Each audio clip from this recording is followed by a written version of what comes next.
Thank you so much, Chairman. Thank you as well, again, to our guests for being here in Washington for this important subcommittee hearing. I'm glad we had the opportunity to discuss the importance of durable and lasting partnerships in forest and rural communities and discuss a regulatory environment that is conducive to improving forest health and conditions, especially during times when we need it most in this heightened wildfire risk season that we face today.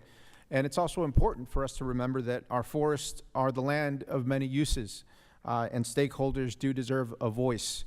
However, that shouldn't come at the expense of getting projects on the ground when we need them the most.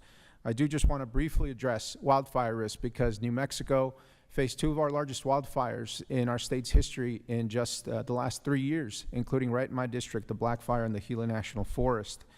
And there are many solutions, some of them which have been discussed here today. But I want to just continue to throw some of these out there as we continue this conversation. That includes protecting the integrity of our watersheds. That includes maintaining trails to cut fire lines, which requires volunteer and staff and Conservation Corps and other folks to do that work. It requires funding and support for volunteer fire departments. That's one of the biggest issues that we face in my district, oftentimes as the first responders. Improving the communication infrastructure for the network of first responders in rural communities is also incredibly important. When that fire lookout first spots the fire, we've got to take action, and those lines of communication are often broken in rural counties like those in my district. I mentioned the full funding and reauthorization of SRS, properly staffed regions and individual units, adequate staffing for the development and implementation of new forest plans under the 2012 rule, modernized prescriptive burn practices. I can't emphasize that enough.